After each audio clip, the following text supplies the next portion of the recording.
So welcome to Aromatic Lesson 2. If you haven't watched Aromatic Lesson 1 or you haven't kind of been taught about the introductory sort of ideas behind benzene, this is not going to make much sense to you, so go and watch that or go and do something about it. So you can consider this first bit to be a starter activity. The first piece of evidence against the Kekulé structure that we're going to look at is the fact that benzene is resistant to addition reactions. It doesn't undergo addition reactions very easily. So your starter activity is to do a bit of Year 12 recap. Look at a non-aromatic cyclic alkene, so cyclohexene, that's got one double bond and 6 carbons in a ring. Name and outline the mechanism for the reaction of bromine with that molecule. So once you've had a go at that, let's track downwards. Here's bromine.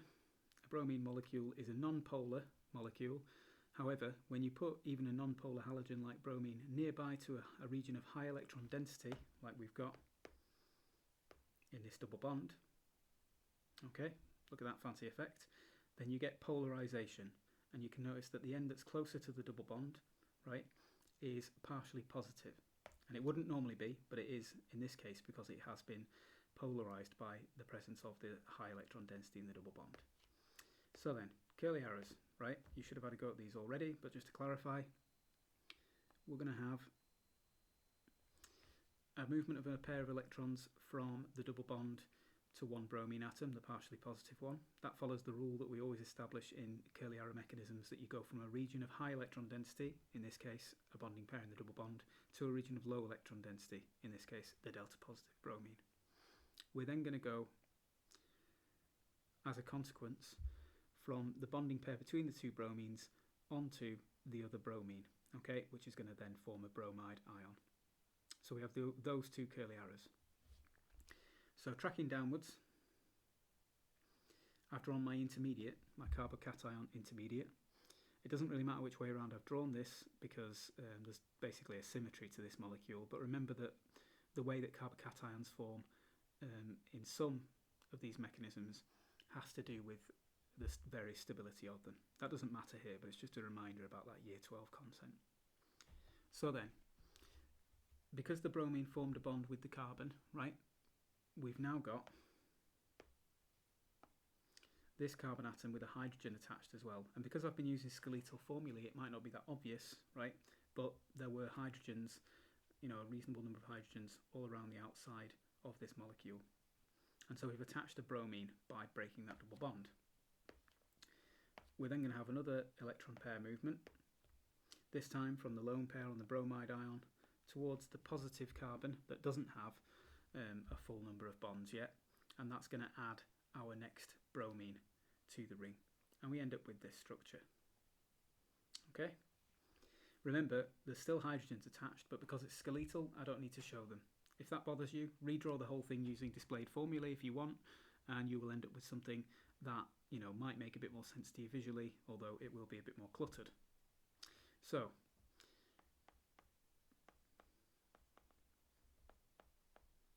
this thing is called 1,2-dibromocyclohexane, and it's the product of a mechanism called electrophilic addition. So the type of reaction is addition and the type of mechanism is electrophilic addition. Something that's important about this is you would see an observation if you were doing this in a test tube. Bromine water is orange and it would be decolorized. It would go to a colorless solution in this reaction, just the same as it would with a straight chain alkene, right? It doesn't have to be a cycloalkene. This would also happen with a straight chain alkene. So then, why does this matter about benzene? Because at the moment we haven't even really been talking about it. Well, in theory, if the Kekulé structure were correct, then benzene should react with 3 moles of bromine instead of the 1 mole that you'd get with cyclohexene, and it should fully brominate, and you should get 1, 2, 3, 4, 5, 6 hexabromo, right? That's what you should end up with. The whole point about this is this does not happen. If you mix benzene with bromine water, there will be no visible change. The bromine water will remain orange, it will not decolorize, because benzene does not undergo addition reactions easily.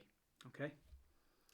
So that's the kind of point that we've arrived at. We've started with it, but just to sort of emphasize it.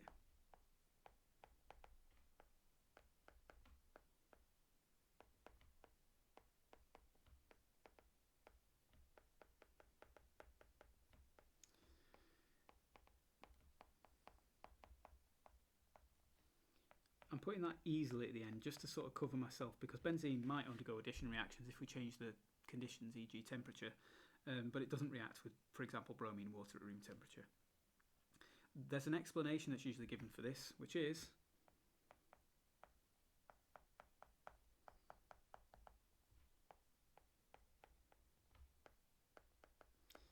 that addition of, whatever electrophiles would require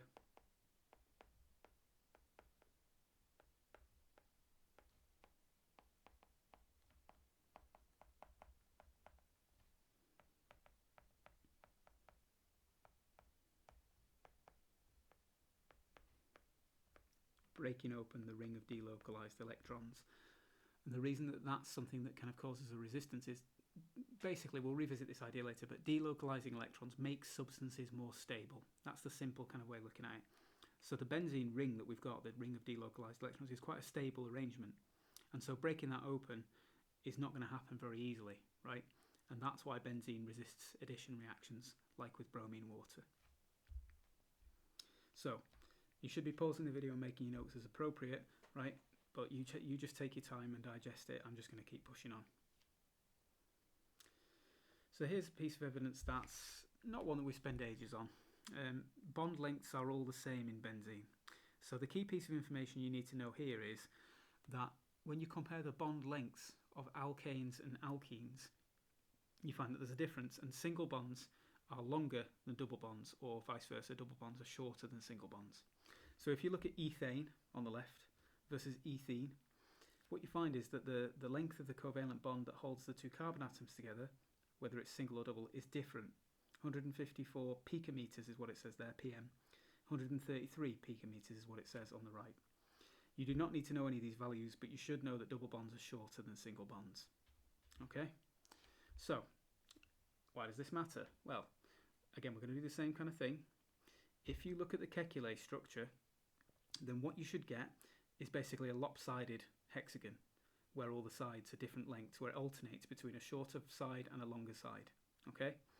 This does not happen. In a benzene ring, all of the sides of the hexagon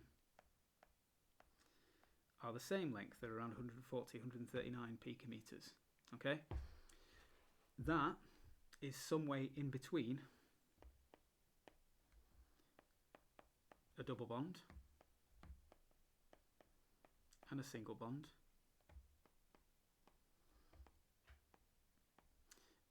And sometimes what you see is delocalized electrons can be represented by these kind of dashed lines, all right? And so that's what this kind of image is supposed to represent. Benzene's bond length is intermediate between double and single. As well as the fact that these numbers are all the same being important, and the fact that benzene is actually a hexagon, on top of that, it's also kind of important because the way of considering benzene's ring of delocalized electrons, which we've talked about quite a bit already, and I keep using this kind of blue cloud to try and show it, right, is it's almost like 3 double bonds worth of electrons spread across 6 carbons. So instead of all the delocalization being just stuck between certain pairs of carbon atoms in the ring, the idea is that instead that same amount of electron density is spread more kind of thinly throughout an entire ring, and that kind of is supported by this intermediate bond length. So even though it's only a little piece of evidence, that it's quite an important one, and there are these nice micrographs you can look at of benzene, these microscope images that kind of show how they take these measurements, right? I'm not going to show those in this, but you can look them up if you look up micrograph of benzene, or scanning tunneling microscope images, or atomic force microscope images. Then you can kind of see what I'm getting at in reality. So we're done with that bit. This is a really meaty one, okay? So the words are: enthalpy of hydrogenation is lower than the theoretical value. So let's explain what that means, okay? If you take any old alkene and mix it with hydrogen gas and pass them over a nickel catalyst at 60 degrees C, you can hydrogenate alkenes. You can turn them from unsaturated into saturated molecules. The amount of heat energy that's given out during that process is called enthalpy of hydrogenation. And you can measure that. So, if you take that enthalpy of hydrogenation of cyclohexene, so there it is again, it's not aromatic, but we are looking at it as our sort of starting point, the value that's measured is minus 120 kilojoules per mole.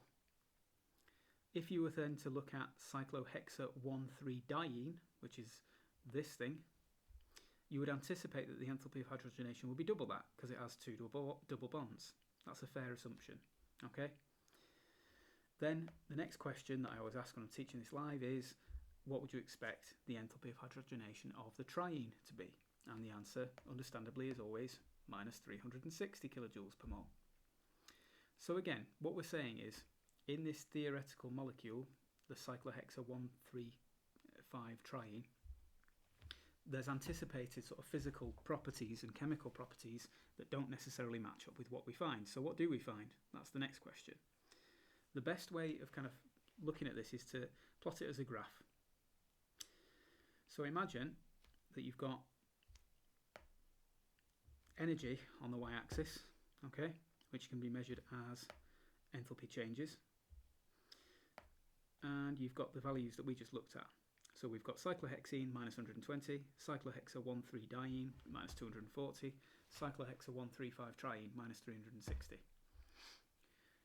The green line here is probably the most important,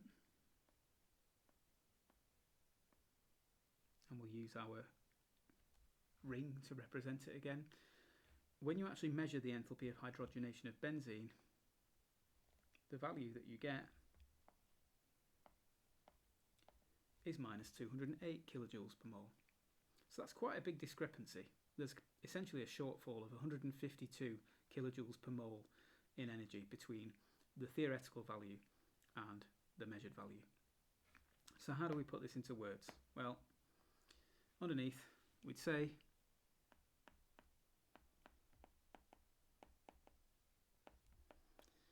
that the enthalpy of hydrogenation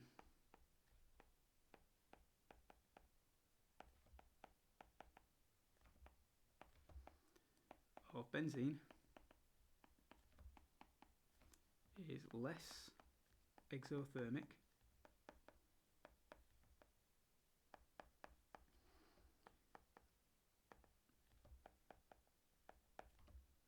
than the theoretical value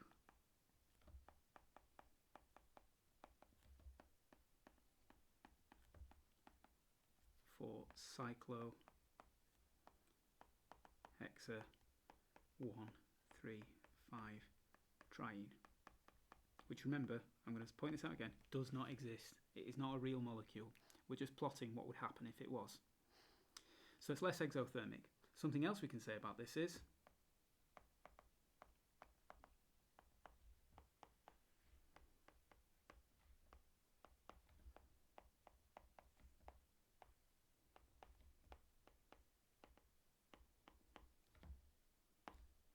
benzene is a very, specific 152 kilojoules per mole, more stable than cyclohexa-1,3,5-triene would be. So let's just sort of unpack that a little bit. I talked about stability in resistance to addition reactions, okay? This kind of links to that. I said that delocalizing electrons makes substances more stable than you would anticipate, and this links to that as well. Let's have a look at the graph again, okay? What we're essentially saying is the further you travel up this axis here, okay, the less stable the substance is becoming. The more energy it has, the more sort of chemical potential energy it has. And so it would react more, kind of readily. It would react more exothermically. So the further down something is on this axis, the more stable it is. And this kind of links to your Born-Haber cycles a little bit as well. Okay? So that's kind of what we mean. The higher up something goes on this axis, the less stable it is. And so benzene being a good 152 kilojoules per mole below its theoretical counterpart, we're looking at this gap here between the green lines and the black lines, right? that suggests that the arrangement of electrons and the bonding in this molecule is more stable. Again, supporting the idea that delocalized rings of electrons are quite a stable arrangement. So, one more bit about this. There's a blue line which we haven't looked at. And I'm going to put the value minus 232. Now, before we look at what this means, just to point out, you don't need to know any of these numbers. You'll be given them. If you're asked to use them, which is quite common, you'll be given at least a minus 120 and minus 208. You might be asked to explain, using these numbers and doing the simple sums of minus 120 times 3 is minus 360, and comparing that to minus 208 to arrive at the same sort of conclusion that we just did with your own knowledge and with the values you're given. But you don't need to know any enthalpies of hydrogenation, so you don't need to try and learn them. I've just put this extra one on because when AQA are feeling nasty, right, what they do is they throw you kind of swervy questions, and one of the ways that they'll do this in the benzene topic is they will expect you to apply your knowledge of the bonding in benzene to some other molecules which are not aromatic, right? And a good example of that would be cyclohexyl-1,3-diene. So cyclohexyl-1,3-diene also has an enthalpy of hydrogenation that's slightly less exothermic than expected. There isn't anywhere near as much of a discrepancy. It's only a difference of 8 kilojoules per mole, but there is still a difference. And the reason for that is this molecule does not have a ring of delocalized electrons, but there is some delocalization because the double bonds are quite close to each other. You can imagine that they sort of join up a little bit, and it's really more like a semicircle of delocalization rather than a ring. All right, and I use a broken line to represent that again. Because you've got that little bit of delocalization, that stabilizes the molecule a little bit, and you get this slightly less exothermic than expected value. Okay, so right, that's a kind of typical difficult benzene question. If they're being nice, they'll just ask you about benzene, right? But if they're not, they might ask you about a diene. One final thing about this, because sometimes people do ask about it, if your double bonds are far enough away from each other, for example here, this is cyclohexyl-1,4-diene, you don't get that effect. You don't get the kind of merging of the double bonds and the delocalization. You could also be asked to explain this in the context of something that's not cyclic. So here is here is buta-1,3-diene, which would also experience the same kind of thing. However, if you put your double bonds too far away, then you don't get it. Okay? So just to be clear, no delocalization, delocalization, no delocalization. So then, on to our last part of this lesson, which is probably the least important of these pieces of evidence. Benzene only forms 3 disubstituted isomers. So, what we mean by this is, if we think about what's actually on the outside of a benzene ring, we have 6 hydrogen atoms, and I mentioned this at the sort of beginning of the very first lesson. We don't normally draw them because we usually draw it as something skeletal, but they are there, okay? A disubstituted isomer is one where we have replaced 2 of the hydrogens with different atoms or different functional groups. So this thing would be called 1,2-dichlorobenzene. I'm not going to write the full name, I'm just going to write the numbers of the 2 chlorine atoms because that's the most important bit. And I'm also going to tidy it up a little bit, even though I put the H's on, they don't need to be there, so bye-bye hydrogens. So that's a disubstituted isomer. A position isomer of that is 1,3-dichlorobenzene. Another position isomer of that is 1,4-dichlorobenzene. And then there's a fourth diagram, because you might think, well, it's just like a clock, I can keep going round. And you might think, well, there's another position isomer that I'd call that 1,5. That's a big fat no. This is not a new molecule. Right? That is 1,3-dichlorobenzene. It does exist, but it's literally just the horizontal inversion of this molecule. And that's a really important skill to be able to spot those things in organic chemistry. It is not an isomer. It is just 1,3-dichlorobenzene turned horizontally by 180 degrees. So there are only 3 disubstituted isomers of benzene. Let's further prove this by looking at what the Kekulé structure would do. So we've got the same kind of idea. This time, chlorine, chlorine, chlorine, chlorine. So that's 1, 2. That's 1, 3. Chlorine, chlorine. That's 1, 4. Then this time,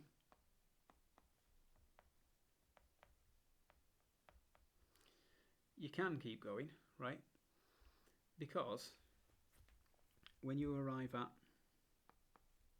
the last couple, most notably the 1,6 isomer, this kind of fixed positioning of the double bonds that you get in the Kekulé structure basically shows you that the chlorines aren't actually in the same kind of chemical environment, right? The 2 in the 1,2 isomer are joined by a double bond. The 2 in the 1,6 isomer are joined by a single bond. So they are not the same molecule, right? They're not just an inversion. They are actually different. And so you get more disubstituted isomers in the Kekulé structure. Just to remind you, I said that was the least important bit of evidence because it's not one that you generally get asked about, right? You might be asked to name 3, and your best bet is the first 3 that we did. So then, that's it for this lesson.